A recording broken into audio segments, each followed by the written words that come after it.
Hello everyone, বায়োড্রিমারের first ক্লাসে আজকে আমরা ফার্স্ট ক্লাস শুরু করব অ্যানিমেল কিংডম দিয়ে।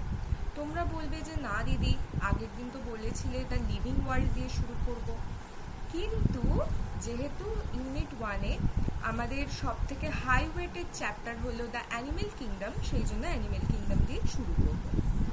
তো আমরা যখন চারপাশে তাকাই আমাদের প্রকৃতিতে কত ধরনের প্রাণী দেখতে পাই। শুঁয়োপোকা, গিরগিটি, টিকটিকি, মাছ, মানুষ মানে আমরা। তো এই সব প্রাণীদের বিজ্ঞানীরা ভাবলেন এদের মধ্যে কতগুলো কমন বৈশিষ্ট্য রয়েছে, যেরকম রিপ্রোডাকশন করে সবাই, বা কারোর হয়তো সিলোমের উপস্থিতি থাকতে পারে, আবার বডি সেগমেন্টেশন কারো এক হতে পারে। তো যেগুলো প্রত্যেকের কমন বৈশিষ্ট্য, সেই কমন বৈশিষ্ট্যভুক্ত প্রাণীদের একই দলে রাখার, সেইটাকেই নাম দেওয়া হলো ক্লাসিফিকেশন। এবার তাহলে এই প্রথম ওয়ার্ডটা আমি যেটা বললাম সেটা হলো কি না ক্লাসিফিকেশন। ক্লাসিফিকেশনের বেসিসটা কি ছিল? ক্লাসিফিকেশনের বেসিস অফ ক্লাসিফিকেশন মানে কিসের ভিত্তিতে আমরা ক্লাসিফাই করলাম।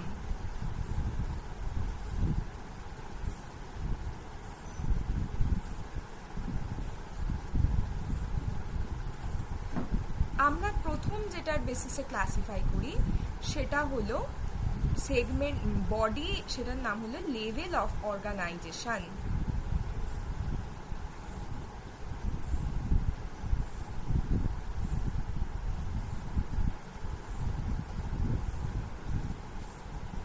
অর্থাৎ কিছু প্রাণীর ক্ষেত্রে দেখা যায় তাদের শরীরে শুধুমাত্র সেল রয়েছে, অর্থাৎ সেলগুলো একটা মিলিয়ে একটা টিস্যু সিস্টেম তৈরি করেনি, মানে সেলগুলো প্রত্যেকটা মিলে একটা গঠনগতভাবে মিলে একটা কমপ্লিট কাজ করতে পারে না, কয়েকটা সেল মিলে। তো এই ধরনের প্রাণীদের বলা হয় হচ্ছে সেলুলার অ্যানিমেল, বা এটাকে বলা হয় হচ্ছে cell level tissue system, cellular level. আবার কারো ক্ষেত্রে দেখা যায় সেলগুলো একসাথে যুক্ত হয়ে কোনো গঠনগতভাবে যুক্ত হয়ে এবং কোনো একটা নির্দিষ্ট কাজ করছে, প্রত্যেকটা সেলের কয়েকটা সেল মিলে এক একটা কাজ করছে। তো সেইটিকে বলা হয় হচ্ছে টিস্যু লেভেল অফ অর্গানাইজেশন। আবার কিছু ক্ষেত্রে দেখা যায় বেশ অনেকগুলো টিস্যু মিলে একটা তন্ত্র তৈরি করেছে, যেটাও একটা নির্দিষ্ট কাজ করছে, যেমন রেচন করছে বা কি বলবো শ্বাস প্রশ্বাসে সাহায্য করছে। তো এটাও একটা কাজ, এটাকে বলা হয় হচ্ছে অর্গান লেভেল অফ অর্গানাইজেশন।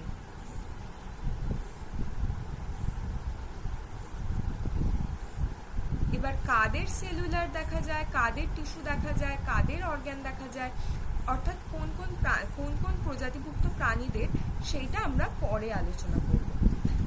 এর পরে যে ভাগটা হয় ক্লাসিফিকেশনের, সেটাকে বলা হয় হচ্ছে সিমেট্রি।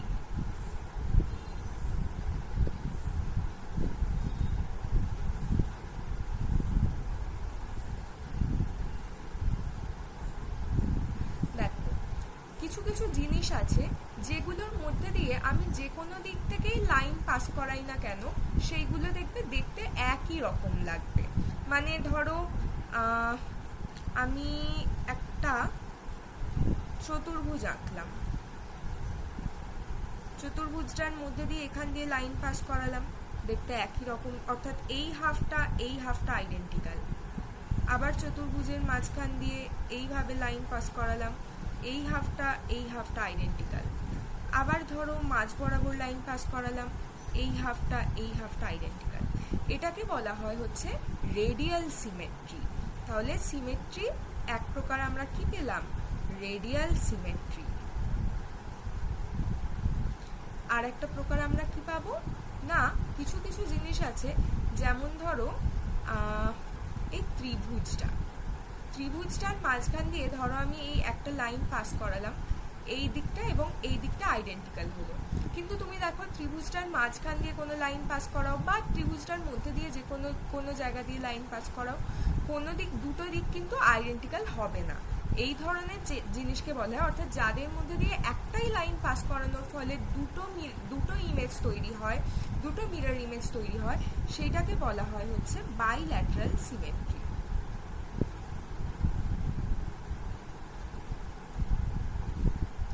আবার দেখো কিছু কিছু জিনিস আছে যেগুলোকে আলাদা করাই যায় না, মানে তাদের মধ্যে দিয়ে যে লাইনটাই পাস করাও না কেন সেগুলোকে ভাগ করার পর সেগুলোকে দেখতে আলাদা রকম হবেই। যেরকম ধরো একটা আমি র্যান্ডম শেপ আঁকলাম, এর মধ্যে দিয়ে দেখো এই লাইনটা পাস করালাম, এই দিকটা এবং এই দিকটা সম্পূর্ণ আলাদা রকম দেখতে। আবার দেখো মাঝ বরাবর পাস করালাম, এই পাশটা এবং এই পাশটা সম্পূর্ণ আলাদা দেখতে। তো এইটাকে বলা হয় হচ্ছে আসিমেট্রিক্যাল।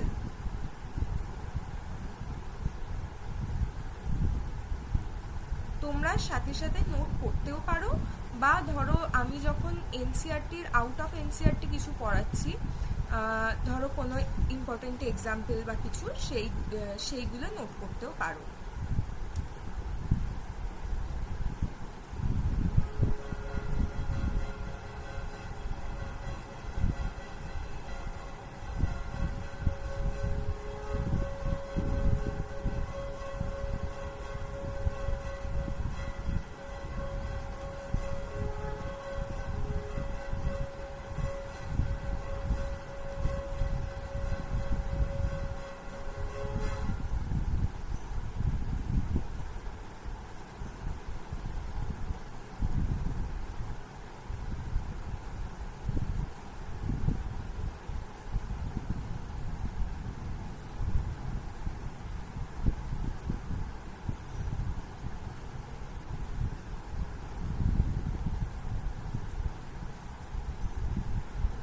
আচ্ছা, এর কিন্তু এই যে আমরা ভাগ করছি এর কিন্তু আরো একটা বেসিস হয়, এই ভাগের আরো একটা বেসিস হয়, তাকে বলা হচ্ছে সার্কুলেশন সিস্টেম, মানে কি সংবহন তন্ত্র।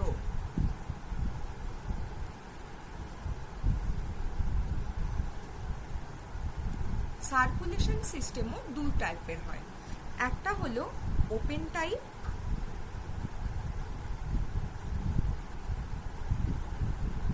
আর একটা হলো ক্লোজ টাইপ। তো ওপেন টাইপ কাদের দেখা যায় এবং ক্লোজ টাইপ কাদের দেখা যায় সেই আলোচনাটা পরে করব। কিন্তু ওপেন সার্কুলেটরি সিস্টেম কাকে বলে বা ওপেন সার্কুলেশন সিস্টেম কাকে বলে? কিছু কিছু প্রাণী আছে যাদের হৃৎপিণ্ড থেকে রক্ত ডাইরেক্ট তাদের ভিসেরাল যে অর্গ্যানগুলো তাতে ডাইরেক্ট চলে যায়, মানে তাতে ডাইরেক্ট বাত হয়ে যায়, অর্থাৎ তাদের কোনো শিরা উপশিরা ধমনী থাকে না, তার মধ্যে দিয়ে রক্ত যায় না।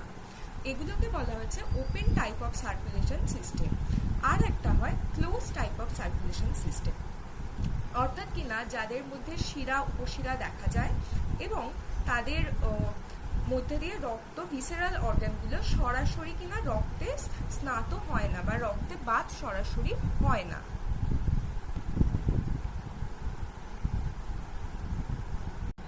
ক্লাসিফিকেশনের আরো একটা বেসিস হলো ডাইজেস্টিভ সিস্টেম।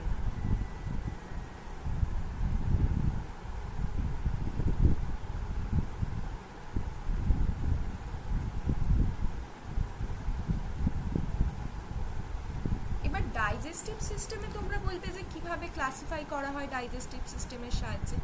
কিছু কিছু প্রাণী আছে যাদের ডাইজেস্টিভ সিস্টেম অসম্পূর্ণ, অর্থাৎ তাদের মুখছিদ্র এবং পায়ুছিদ্র একই, এবং কিছু কিছু প্রাণী আছে যাদের মুখছিদ্র এবং পায়ুছিদ্র আলাদা, তাদের ক্ষেত্রে বলা হয় হচ্ছে ডাইজেস্টিভ সিস্টেম কমপ্লিট হলো, সম্পূর্ণ হলো।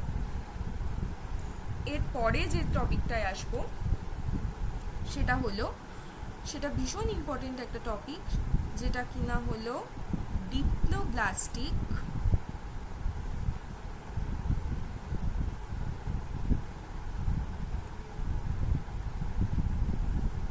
and triploblastic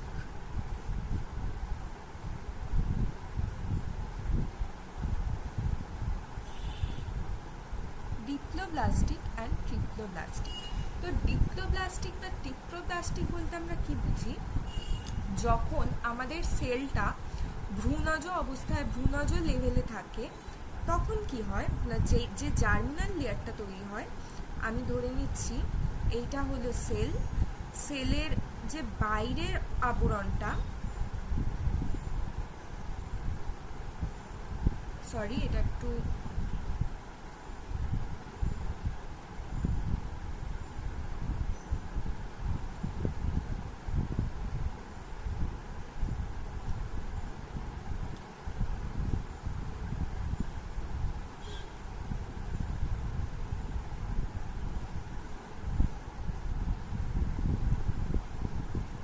তো ধরে নিচ্ছি এইটা সেল, সেলের বহিরাবরণ হলো এইটা, এবং সেলের ভিতরের আবরণ হলো এইটা।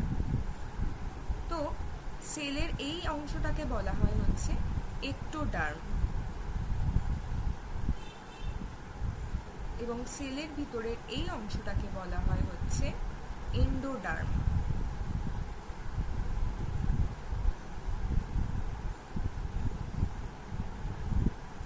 তো এই যে এক্টোডার্ম এবং এন্ডোডার্ম, এদের মাঝখানের যে ফাঁকা জায়গাটা, এই জায়গাটাকে বলা হয় হচ্ছে মেসোগ্লিয়া।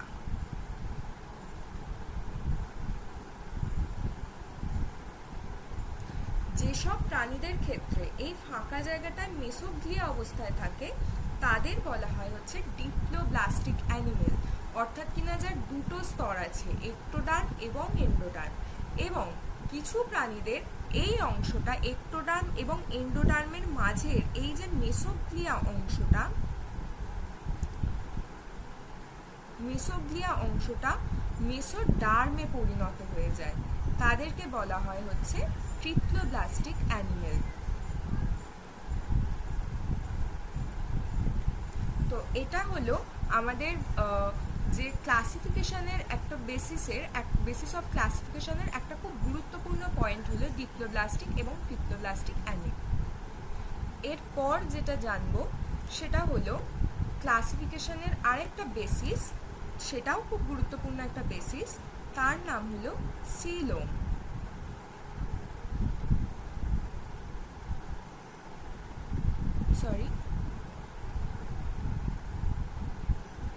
সিলোম। তো এই সিলোম কাকে বলে না, সিলোম হলো আমাদের যে বডি ওয়াল এবং গাট ওয়াল, বডি ওয়াল এবং গাট ওয়ালের মাঝে একটা ক্যাভিটি থাকা ভীষণ গুরুত্বপূর্ণ। তো এই ক্যাভিটিতে যাদের কিনা মেসোডার্ম দ্বারা ক্যাভিটিটা ভর্তি থাকে, তাদেরকে বলা হয় সিলোমেট অ্যানিমেল। যাদের ক্ষেত্রে মেসোডার্ম থাকে না, তাদেরকে বলা হয় আসিলোমেট অ্যানিমেল। এবং কিছু প্রাণী আছে যাদের ক্ষেত্রে ভিতরে মেসোডার্মটা অনেকটা স্ক্যাটার্ড পাউচের মতো থাকে, তাদেরকে বলা হয় সিউডোসিলোমেট অ্যানিমেল, অর্থাৎ কিনা ছদ্ম সিলোম রয়েছে, মানে প্রকৃত সিলোম নয়, সেটা হলো ছদ্ম সিলোম। যার উদাহরণ হলো অ্যাস্কেলমেন্থিস। এটা ভীষণ গুরুত্বপূর্ণ উদাহরণ, অবশ্যই মনে রাখবে এবং নোট করে রাখবে দুটোই। আমি লিখে দিচ্ছি, সায়েন্টিফিক নেম লিখছি।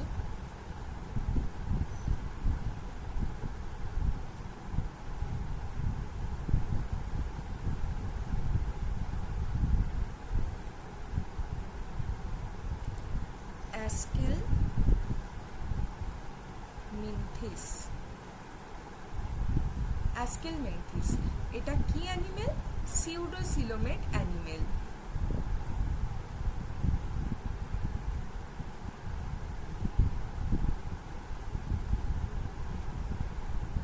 Pseudocoelomate animal. ঠিক আছে, এই জিনিসটা ক্লিয়ার হলো। এরপর আমরা যে বডি সেগমেন্টেশনে, এরপর যে জিনিসটা খুব গুরুত্বপূর্ণ সেটা হলো সেগমেন্টেশন।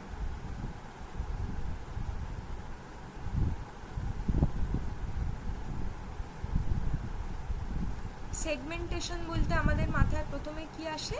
সেগমেন্ট, অর্থাৎ ছোট ছোট খণ্ড। ঠিক এটাই, যেসব প্রাণীদের দেহ ছোট ছোট খণ্ডে বিভক্ত, অর্থাৎ প্রত্যেকটা খণ্ড দেখতে একই রকম, তাদের বলা হয় সেগমেন্টেড অ্যানিমেল। এই ঘটনাটাকে বলা হয় মেটামেরিজম। এই ফেনোমেনা অর্থাৎ ঘটনাটাকে বলা বলা হয় মেটামেরিজম, অর্থাৎ যে সেগমেন্ট মানে যেসব প্রাণীদের দেহ ছোট ছোট খণ্ড সেগমেন্টে বিভক্ত, তাদের যে ক্ষেত্রে যে ঘটনাটা ঘটে তাকেই বলা হয় হচ্ছে মেটামেরিজম। এবার মেটামেরিজম কাদের ক্ষেত্রে দেখা যায় সেটা পরে বলছি। এরপর যে জিনিসটা আসে সেটা হলো নোটোকর্ড।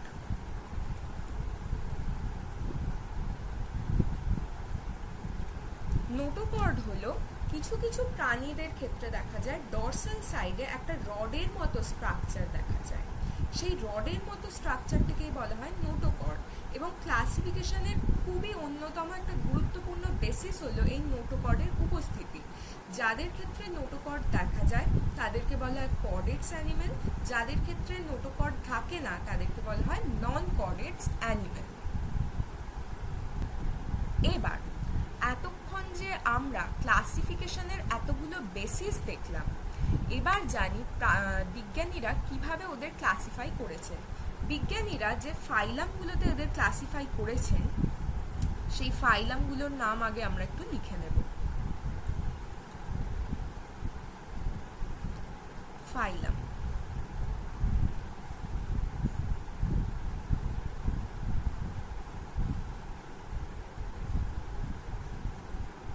তো প্রথম যে ফাইলামটার নাম আমরা লিখব সেটা হলো, সবাই জানো হয়তো, পরিফেরা। এর পরের ফাইলাম হলো নিডারিয়া।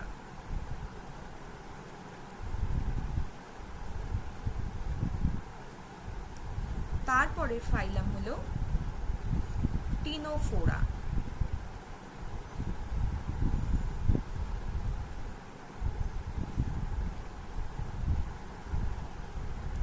তারপরে আসে হচ্ছে প্লাটিহেলমিনথিস।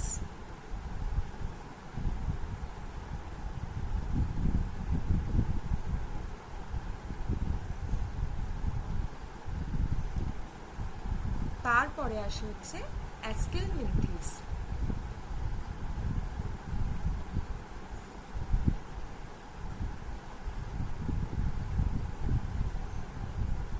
তারপরে আসে হচ্ছে অ্যানিলিডস।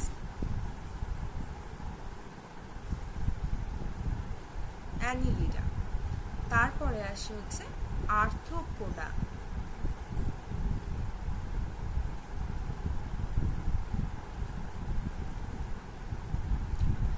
এরপর আসে হচ্ছে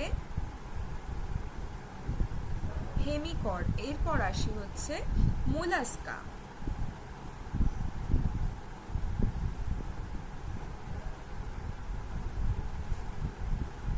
এরপর আসে ইকাইনোডার্মাটা।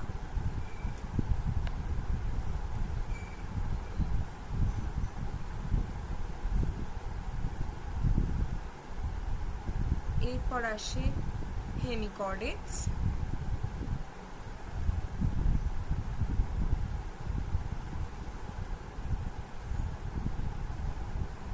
তারপর আসে কর্ডেটস।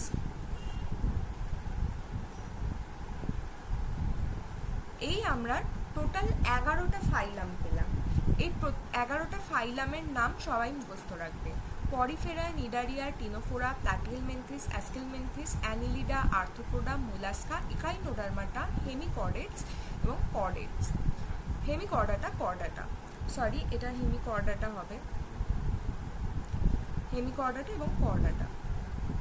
তো এই যে আমরা এতক্ষণ বেসিসে ক্লাসিফিকেশনের এত রকম বেসিস দেখলাম, অর্থাৎ কিনা কোনোটার cellular level of body organisation level, কারো বডি অর্গানাইজেশন টিস্যু লেভেলে, কারো অর্গ্যান লেভেলে, আবার কারো সিমেট্রি রেডিয়াল সিমেট্রি, কারো বাইল্যাটারাল সিমেট্রি। এই যে জিনিসগুলো, এগুলো খুব সহজে কোথায় পাবো এবং কোথায় মনে রাখবো? এইগুলো, এই চারটা খুব সহজভাবে দেওয়া আছে হচ্ছে ক্লাস 11-এর এনসিইআরটি বইতে। এনসিইআরটির বায়োলজি বইয়ের পেজ নাম্বার 49, পুরোনো এনসিইআরটির পেজ নাম্বার 49-এর এই হলুদ ছকটা প্রত্যেকে করবে। এখানে কিন্তু খুব সুন্দর করে একটা ছোট ডায়াগ্রামের সাহায্যে পুরো চারটা দেওয়া আছে। তাও চারটা আমি একবার বলে দিলাম। যেরকম ধরো পরিফেরার ক্ষেত্রে কি দেখা যায়, সেলুলার লেভেল অফ অর্গানাইজেশন, এরা মোস্টলি আসিমেট্রিক্যাল হয় এবং আসিলোমেট হয়, অর্থাৎ এদের বডি সিমেট্রি থাকে না এবং এরা আসিলোমেট হয়, প্রকৃত সিলোমও থাকে না। এরপর আসছে হচ্ছে টিস্যু লেভেল অফ অর্গানাইজেশন, যেটা দেখা যায় নিডারিয়া এবং টিনোফোরার ক্ষেত্রে। এদের দুজনের ক্ষেত্রেই আবার কিন্তু টিস্যু লেভেল অফ অর্গানাইজেশন দেখা যায়, আবার এরা ডিপ্লোব্লাস্টিক অ্যানিমেলও। এই জিনিসটা কিন্তু এনসিইআরটিতে আলাদাভাবে উল্লেখ করে দেওয়া নেই, এই চার্টে উল্লেখ করে দেওয়া নেই, সেই জন্য আমি এটা এখানে লিখে দিচ্ছি। এক হচ্ছে এদের মধ্যে দেখা যায় tissue level of organ system, tissue level. আর কি দেখা যায় না, এরা ডিপ্লোব্লাস্টিক অ্যানিমেল,